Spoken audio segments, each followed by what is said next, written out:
Debate presidencial de las primarias. Tú decides por el 13 en simultáneo con Tele 13 Radio y todas nuestras plataformas. Tercer bloque temático, temas, áreas sociales. Partimos con, siguiendo el orden de la papeleta, con Carolina Toa.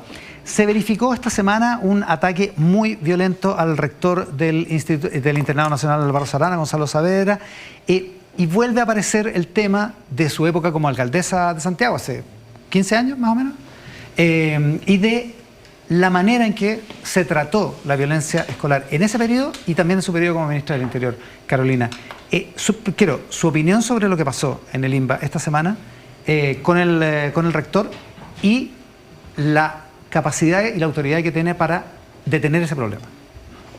Primero, lo que pasó en el INBA esta semana es inadmisible nomás. O sea, yo creo que es totalmente inadmisible cualquier episodio de violencia en el contexto de la manifestación social. Lo pienso hoy, lo pensaba de alcaldesa, lo pensé en dictadura, incluso. El tema es que tenemos que tener la capacidad de transformar eso en resultados. Y en este tiempo, lo que hemos visto con la violencia escolar es que ha ido bajando. O sea, esto que era habitual antes eran episodios de toda la semana, hoy día sucede muy de vez en cuando. Pero cuando suceden, tienen una gravedad que no es admisible simplemente. Cuando este movimiento empezó, era un movimiento de la comunidad, encabezado por los centros de alumnos. A esta altura son grupos organizados que funcionan por su cuenta, que no responden a nadie y que en gran parte están movidos desde fuera.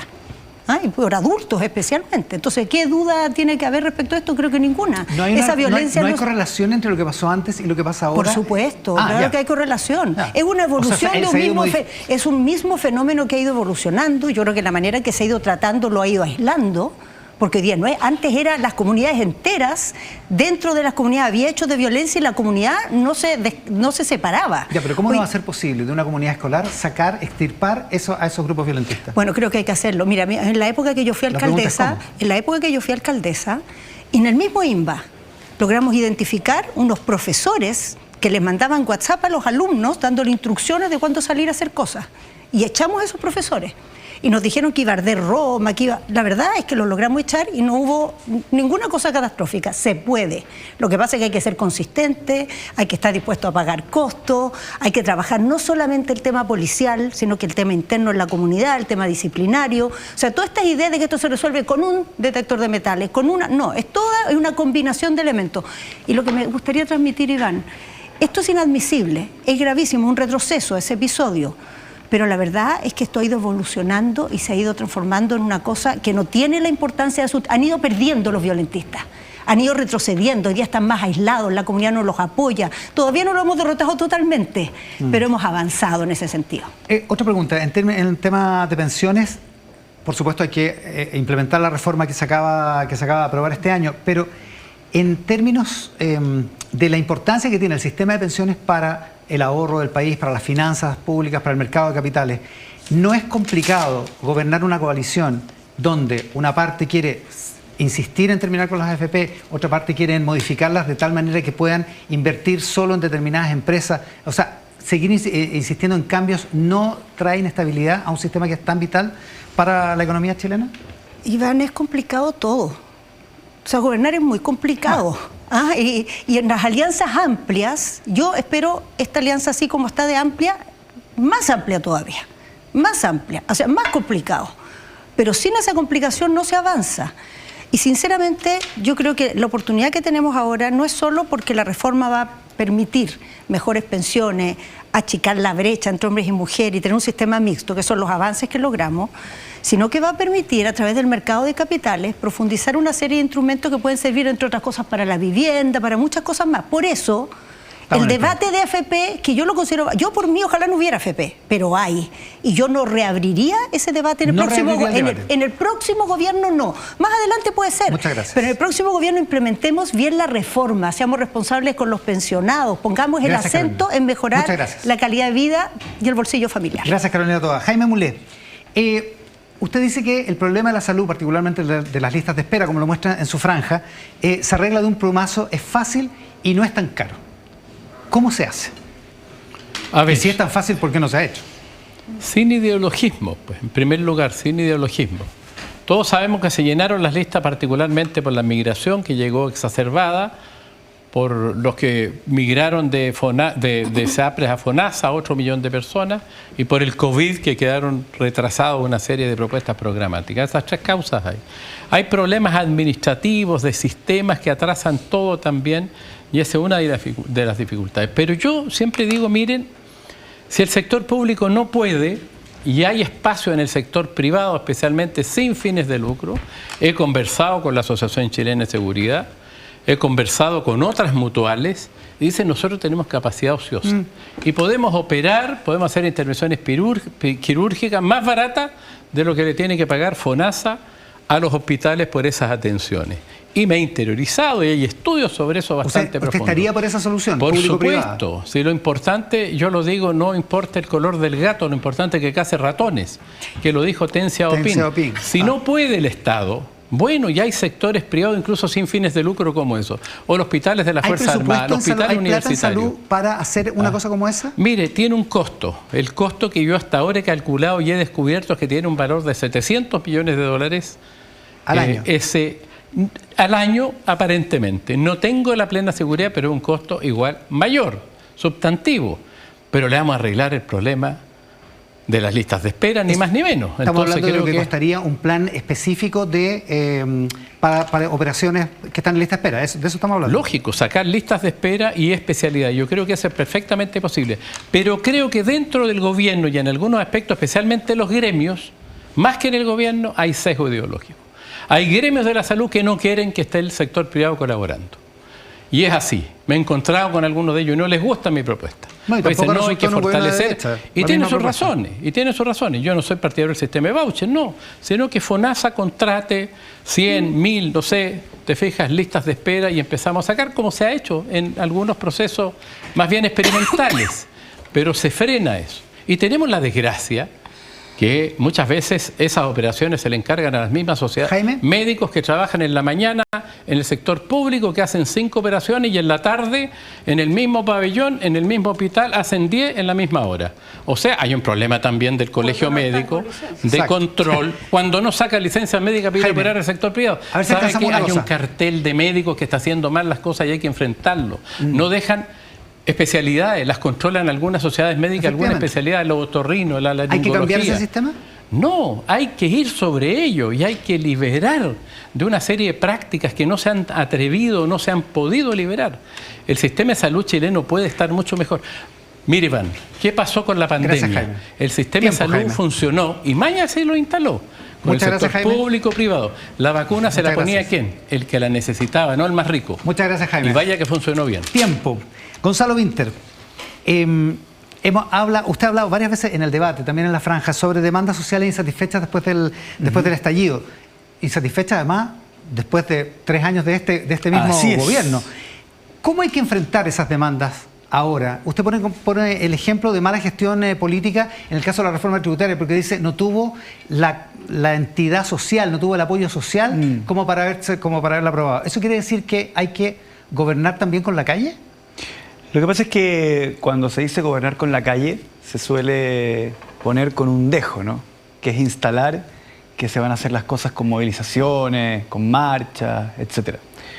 Lo que yo digo es gobernar con la gente, ¿ya? Gobernar con la sociedad, ganar las reformas en la sociedad. Y creo que el error que usted trae a colación, que se cometió durante la reforma tributaria, es que se propuso un debate al interior del Congreso Nacional. De hecho, en reuniones privadas con los parlamentarios. Cuando hoy día los parlamentarios sí son permeables de lo que está conversando la sociedad. Y creo que mi gobierno fue negligente en conversar con la sociedad sobre la reforma tributaria para lograr mayorías sociales que la apoyaran y que hicieran más difícil a los parlamentarios votar en contra. ¿Qué significa conversar con la sociedad, Gonzalo?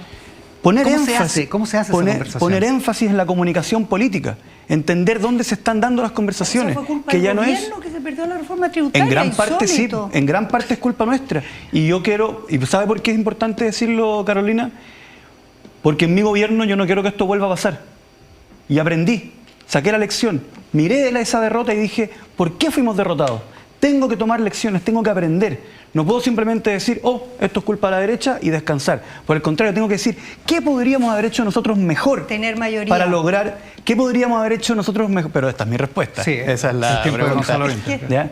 ¿Qué podríamos haber hecho nosotros mejor? Porque cuando yo sea presidente, probablemente haya bancadas oficialistas, bancadas de oposición, y también va a haber algo que es propio de estos tiempos, bancadas que no son ni oficialistas ni de oposición. A ellos yo los quiero persuadir de que nuestras ideas son mejores e incorporarlas de ellos hasta lograr mayoría. Entonces sí, creo que nuestro gobierno, mi gobierno, tuvo una negligencia política en la aprobación de la reforma tributaria, de la cual yo saco lecciones, de la cual yo soy parte de los responsables, porque como parlamentario pude haber sido más persuasivo con la sociedad en mis intervenciones televisivas. No, por supuesto, yo iba a las calles con un megáfono, iba a las juntas de vecinos, literalmente, a hablar de la reforma de pensiones, o sea, la reforma tributaria, y no logré ser lo suficientemente persuasivo. Pero creo que mi gobierno no puso buen énfasis en hablarle a la mayoría, en hablar con la sociedad, para explicarle por qué esta plata se iba a convertir en bienestar en su vida, en su familia. ¿Eso, Gonzalo, descarta la movilización social, como se entiende a veces? Como no usted mismo dice, ¿cómo se entiende si se refiere a movilización pacífica, yo soy partidario de la movilización pacífica, nuestra Constitución es partidaria de la movilización pacífica, todo Occidente es partidario de la movilización pacífica, pero no es ese el punto central que yo estoy hablando, sino un gobierno que no converse, no piense que la sociedad termina en las paredes del Congreso, sino que se abra y entienda que tiene que persuadir a la sociedad de nuestra idea. Porque ¿sabe qué pregunta incómoda yo le hago a los míos? Se las hago en privado y hoy día lo voy a hacer frente a todo el país. Les pregunto, muchachos, las reformas que perdimos en el Congreso, ¿y si las hubiésemos plebiscitado? ¿Las hubiésemos ganado? Gracias, Gonzalo. Y muchas veces pienso, no necesariamente. Entonces, tenemos que ser más persuasivos. Muchas gracias, Gonzalo Vinter. Gracias a usted, Iván. Janet Jara, muy buena pregunta. en asuntos sociales.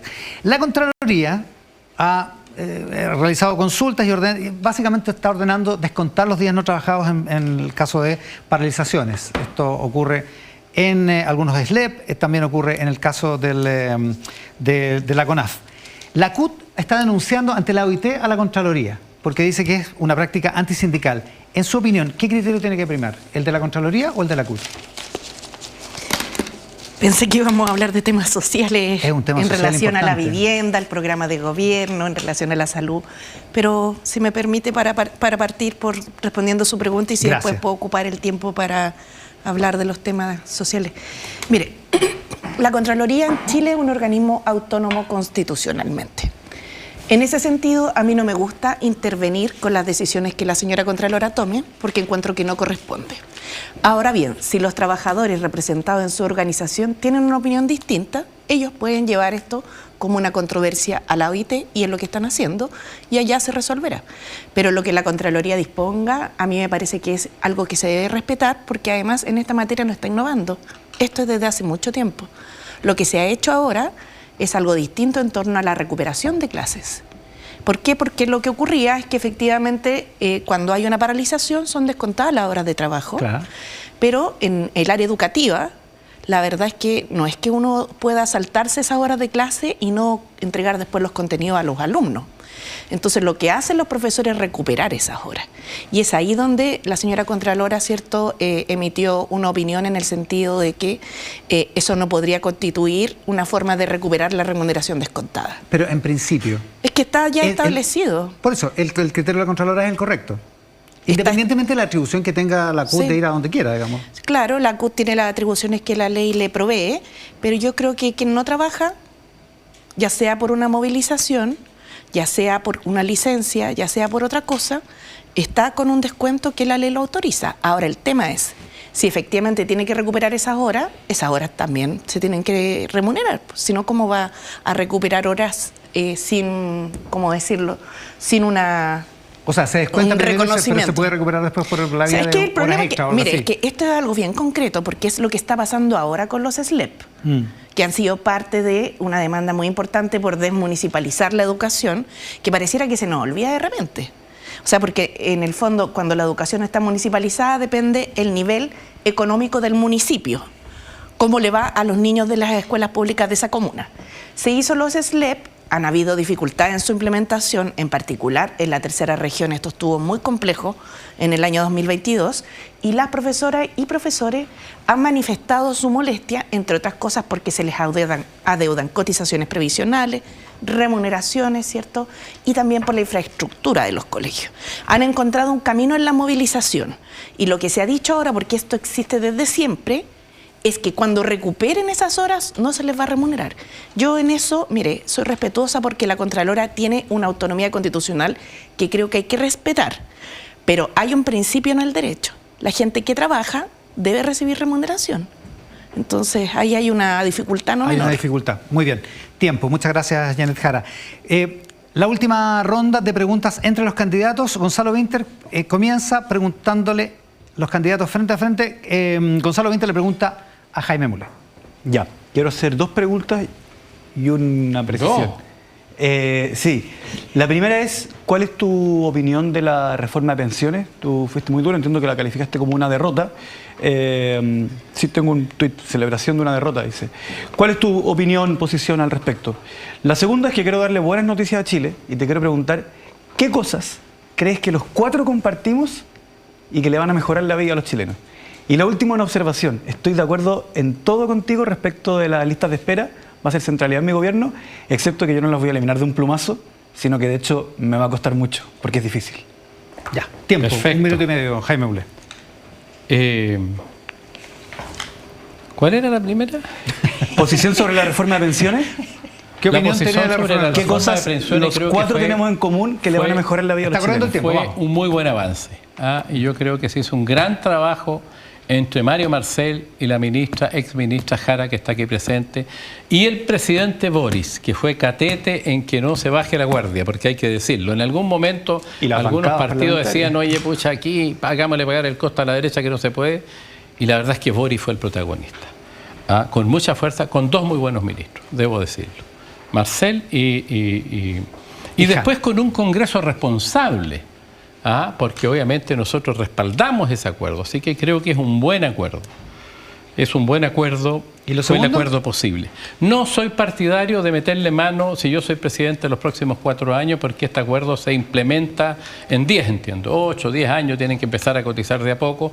Entonces no creo que haya que meterle mano, y ahí discrepo porque entiendo que algunos han planteado al tiro terminar con la AFP. Yo creo que generamos una cosa caótica. Pero sí crear una empresa AFP estatal para meterle más competencia, es lo único que yo haría. Ya, alcanza la segunda pregunta era ¿qué cosas que los 4 tengamos en común que son buenas noticias para los chilenos. 10 segundos. Yo creo que tenemos hartos elementos comunes, nos conocemos, hemos trabajado, hemos hecho cosas buenas en este gobierno. Y yo creo que esa es la base, además que firmamos nuestro partido cuando decidimos ir en la primaria, y ahora el que gane o la que gane, los 4 con nuestro partido tenemos que incluir el programa que viene. Muchas gracias, Jaime. Porque aquí si gana A, el programa no es de A, si gana B, el programa no es de B, gracias, es de todo Jaime. junto. Muy gracias, amable. Iván. Janet Jara le pregunta a Gonzalo. Gonzalo, tú ya llevas 2 periodos parlamentarios, ¿no? Sí. Ya. Has estado cerca de 8 años en el Congreso Nacional.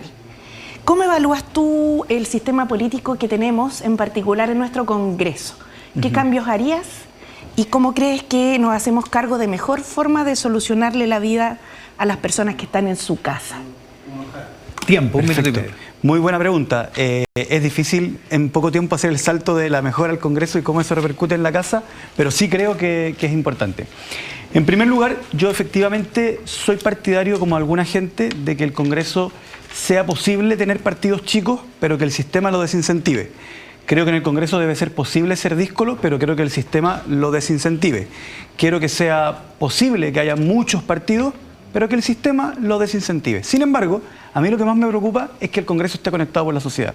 Por eso, uno de mis proyectos al cual más cariño le tengo y que me ha costado mucho convencer a mis colegas, es un proyecto que le entrega a los ciudadanos del distrito la posibilidad de crear, a través de firmas en un sistema virtual, sesiones de los parlamentarios de su distrito durante la semana distrital, obligatorias, y con un tema puesto por la ciudadanía. Creo que eso es algo que me interesa mucho. ¿Es como la iniciativa popular de ley? Es un poco más complicado, se parece. De hecho, dentro del mismo proyecto tengo la iniciativa popular de ley, pero esto es un poco más complejo. Los ciudadanos se organizan, tienen un problema, se meten a la página web y entonces se meten a la página web, juntan firmas y una vez que tienen una cierta cantidad de firmas, se crea una sesión parlamentaria distrital obligatoria en donde el tema a discutir es el que el pueblo ha puesto y los parlamentarios tienen que asistir, y así no andan de viaje en la distrital, sino que andan en el distrito hablando de lo que el distrito ha solicitado que 5 hable. segundos. Y además, perdón, la última colita sobre el proyecto, les permite presentar proyectos de resolución a los ciudadanos. Gracias, y si se aprueban en la sesión distrital, pasan priorizados a la sala. Gracias, Gonzalo. Gonzalo Winter. Gracias. Preguntado Muchas gracias por a ti, Janet Jara. Carolina Toá le pregunta a Janet Jara. Ya.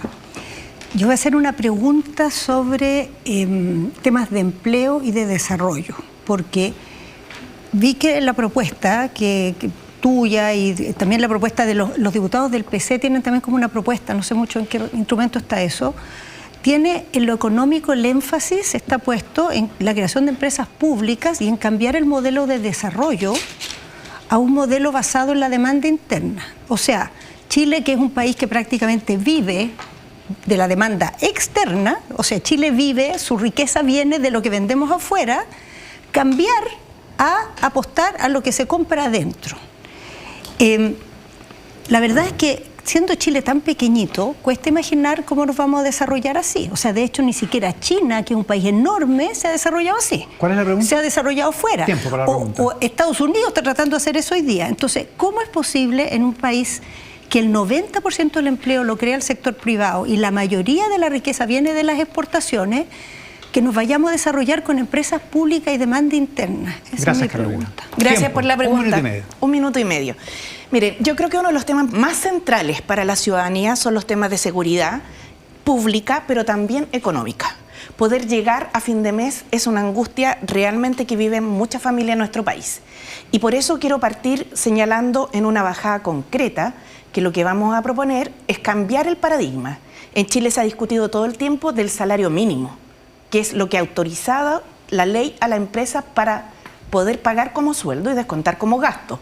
Pero la verdad es que debiéramos pasar a un enfoque distinto, que es cuánto necesita una familia para llegar a fin de mes, y por eso estamos proponiendo el salario vital. ¿Qué relación tiene esto con la pregunta? Porque no la quiero evadir. Tiene una importante relación para efecto de poder promover también una mejor demanda interna. Pero no es lo único. Yo comparto la propuesta que señalaba Gonzalo respecto de combatir la concentración económica, cosa que se hace incluso en los países más capitalistas del mundo. Pero acá la regulación de la concentración económica no es tal y por tanto se permite que, por ejemplo, uno vaya a la farmacia a comprarse un Dominal y salga con una tarjeta de crédito. Que uno vaya a una tienda a comprarse una polera y salga con una tarjeta de crédito. Por otro lado, las licitaciones públicas bien podrían haber consorcios de pequeñas y medianas empresas que pudieran participar de aquello. Si nosotros hacemos que el mercado se diversifique y pagamos mejores salarios, nuestro país va a estar mejor. Nuestro país va a avanzar. Perdón, estamos en el tiempo. Es que hay contrapregunta, ¿no? Es que depende de la capacidad que tengan cada uno de ustedes. De interrumpir a la mala, es que no es bueno. Es que no se puede interrumpir a la mala tampoco. Por eso, prefiero dejar que conteste y decir después. Esto no es, o sea, el tema es cambiar el modelo de desarrollo, no potenciar la demanda externa. Pero, bueno, esa fue la respuesta y esto. Nos queda el último turno de los candidatos frente a frente. Jaime Mulet le pregunta a Carolina Toá. Jaime Mulet. Carolina Toá, recién señalaste que había una serie de temas como que nosotros no los teníamos claros y la verdad es que eso me molestó mucho en algún aspecto. Todo el mundo lo notó. Ah. ¿Todo el mundo notó qué? Que te molestó. Ah, perfecto. Y la verdad es que evidentemente no me gustó. Yo creo que tú representas un modelo que yo respeto mucho y quienes están detrás, pero que es un modelo que en algún momento le hizo mucho daño al país. Y que es la concertación. La concertación que se comprometió con los directorios de las grandes empresas, que recibió financiamiento de la política, SQM y otros, y que comprometió a muchos, no solo a un partido, y creo que eso decepcionó a la ciudadanía. Tiempo, Jaime, para que concentró la economía y que creo que eso se generó un distanciamiento a la gente, que el Transantiago, Jaime, que fue un desastre, la pregunta, por favor. Y tuvimos que ir a rescatar al Transantiago, lo que me pareció una frescura porque era solo para la utilidad de las personas que estaban ahí. Jaime? La pregunta es ¿cómo ves eso tú?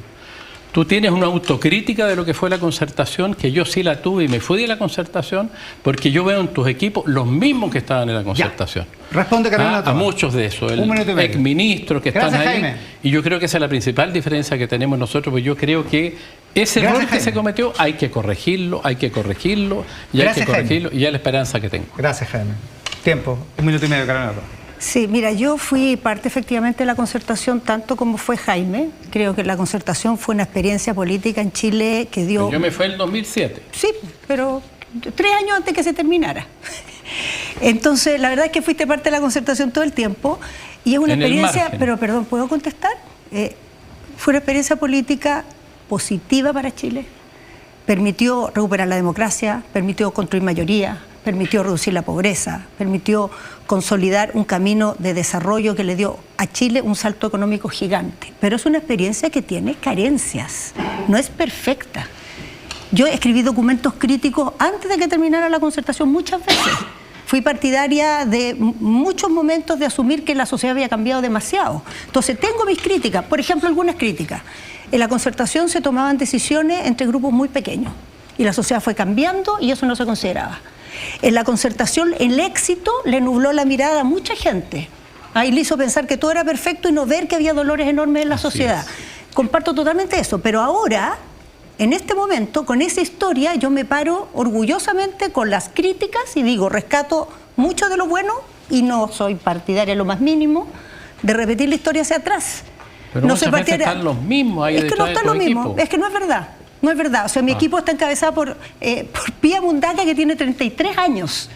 Tiene una encargada de comunicaciones que no ha estado nunca en ningún partido político. Tiene como vocero, tiene como voz. Sí, García está. Tironi. Sí, Tironi no está en mi comando. Pero García, muchas gracias. Habla todos los días a favor de tiene el Mercurio. Bueno, por supuesto, mucha gente habla a favor de mí, pero gracias. No está en el comando. Ya, preguntas y respuestas cortas, definiciones de los candidatos.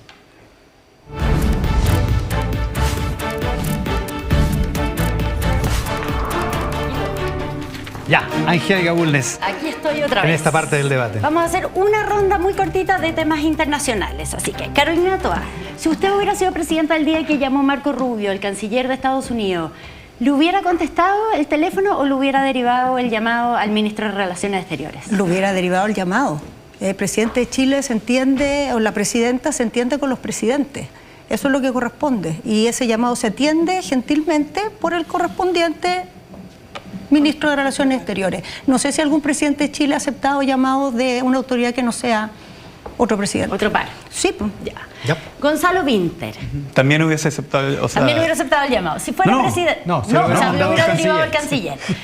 Si fuera presidente, ¿cortaría relaciones con Israel ahora, en este momento? Sí. Sin embargo, creo que no es la medida que más tenga impacto en frenar este genocidio. Creo que suspender las importaciones, por ejemplo, tiene un impacto mucho mayor. Unirse a otros países para hacer que la voz de América Latina, de África y del sur global suenen fuerte ante el mundo si fuera para decir presidente, cortaría no las relaciones. al genocidio. Sí. Pero hubiera cortado, claro. Ya. Jaime Mulet, ¿debe Chile ingresar al grupo BRICS? No. Definitivo. Respuesta muy claro, enfática. No, esa era la idea de esta sección. Ese es un grupo de naturaleza política más que económica. ¿Ya podemos responder a otra? No soy partidario. Janet Jara, tema Bolivia. Salida soberana para el mar para Bolivia. ¿Lo considera un tema cerrado o que debe evaluarse? No, yo creo que es un tema que ya está cerrado hace mucho tiempo y que se abren nuevas oportunidades con Bolivia a partir de distintas iniciativas transfronterizas, ¿no? Así que veo que para nosotros, como chilenos, ese tema está cerrado. Ya, definiciones de los candidatos. Con Angélica Bulnes en esta parte del debate. No podemos hacernos cargo de los... Ahora vienen otros temas, ya.